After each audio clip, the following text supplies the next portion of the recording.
Hey, what's going on, family and friends? It's Pastor B here.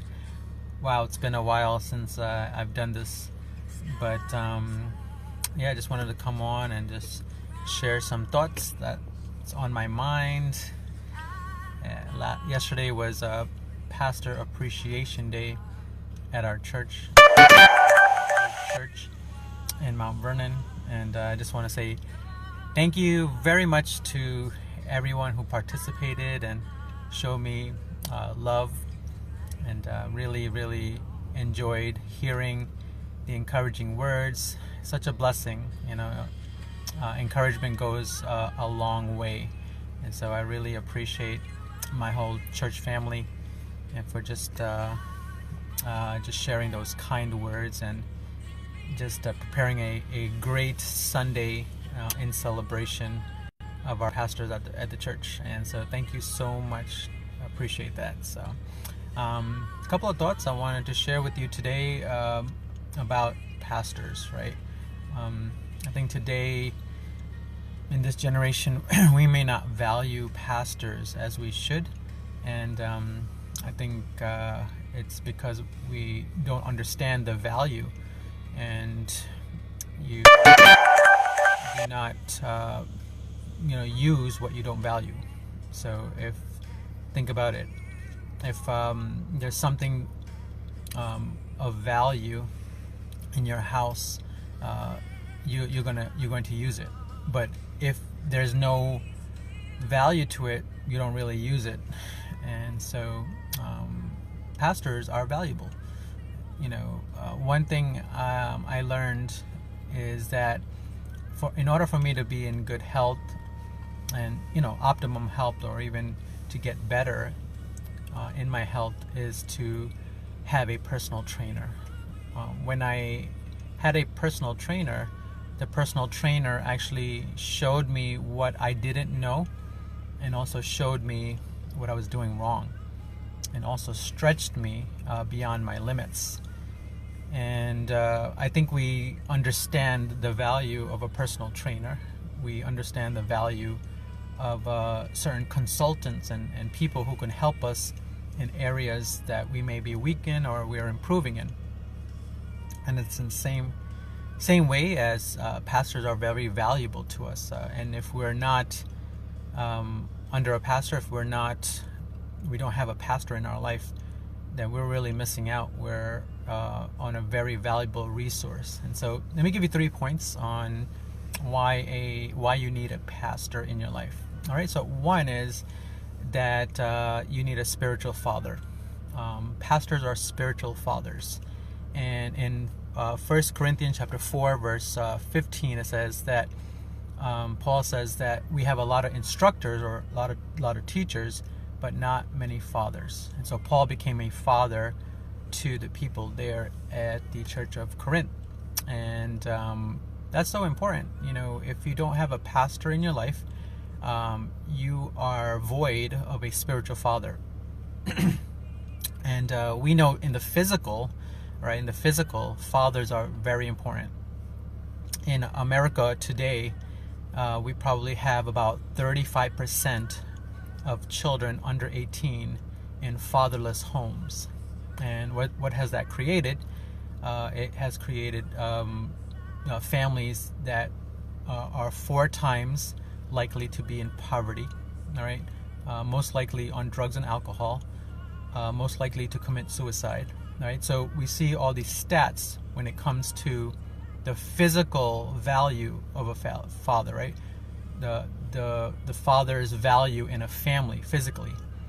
But it's the same way, right? It's the same way spiritually, even more. Our spiritual life, all right? We need a spiritual father.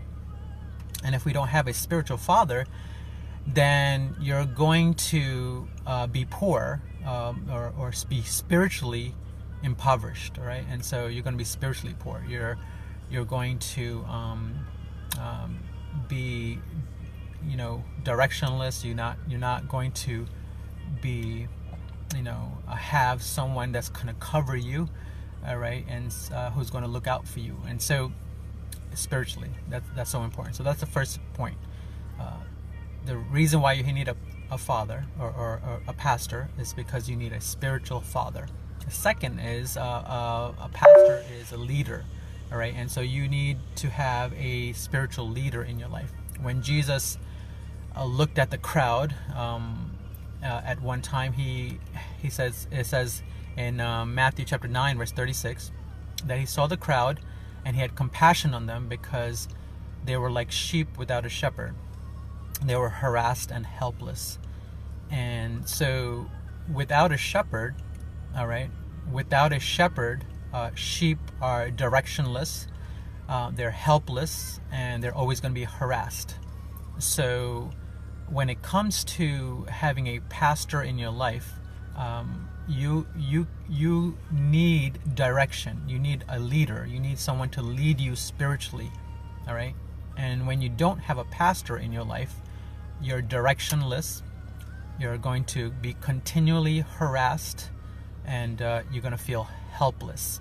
Okay, and so having a pastor in your life is going to help lead you in the direction where God wants to take you.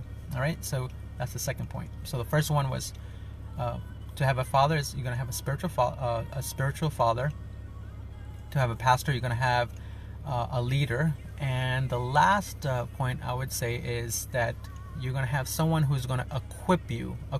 So in Ephesians chapter 4, verse 12 to 16, it talks about the five-fold ministry. One of them is pastors, and their function is not to do ministry, but to equip the saints, equip people for the work of the ministry. So here's the thing. When you have a pastor in your life, all right, they're going to equip you to do ministry, all right? So they're going to empower you.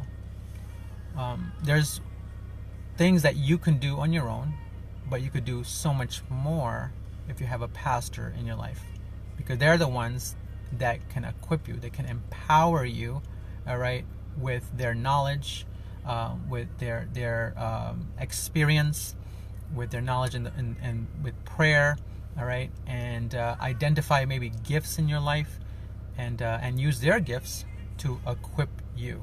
And so now you can be further along, all right, because you have someone equipping you, and also you'll find purpose. You'll find a place where you feel like you belong. You feel like you have purpose in your life, that you're using your gifts for God, all right? And so to have a pastor in your life is going to equip you, all right, or empower you to use the gifts that God has given you.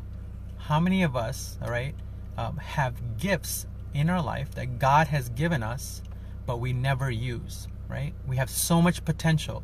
Like, God has equipped us and blessed us with so much, right? But we don't know what that looks like. We can't identify those things. And the reason why is because you don't have a pastor in your life. A pastor is going to help you identify your gifts and equip you and give you opportunities to use those gifts for the glory of God. All right? I hope that makes sense, right? So the three reasons why you need a pastor in your life. One, you need a spiritual father. Number two, you need a leader. And number three, you need someone to empower you, to equip you, and to help you use your gifts for the opportunities to help other people. I've been pastoring for 11 years now, right? Going on my 12th year of pastoring, and I love what I do. My greatest joy is to pastor, because it's my calling, and I love what I do. And so I love to see people reach their potential and be used of God in great ways. And so I don't take what I do for granted, and don't take it lightly.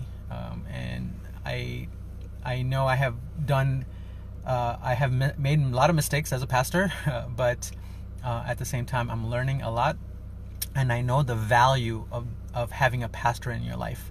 And so not only am I a pastor to people, but I have a pastor myself. And so my pastor, Bishop Ray Mott in New Rochelle, all right, is my pastor. And so I given him the right to speak into my life.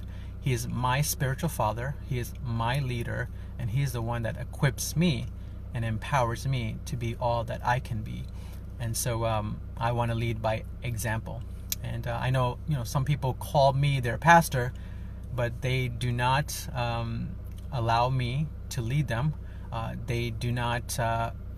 They don't function in a way where they see me as their spiritual father. Because if you have a spiritual father, you're going to allow them to instruct you and correct you, right? So if you don't allow someone to instruct you and correct you, then they're not your spiritual father, right? So if you call me your pastor and you don't allow me to correct you or instruct you, then I'm not your pastor, right? I'm just your acquaintance or a friend.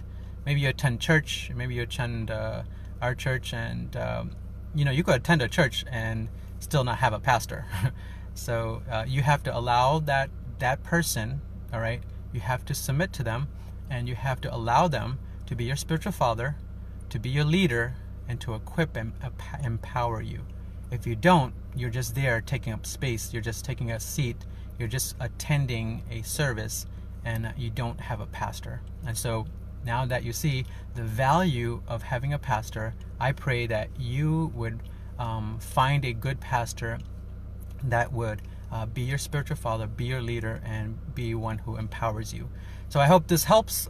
Just a few thoughts that was on my mind as this past Sunday or yesterday was Pastor Appreciation Day. And so I want to thank my church family and everyone who celebrated with me, and just the acknowledgments and the encouraging words that they shared with me. And so God bless you. Love you guys, and have a fantastic day. God bless. Bye.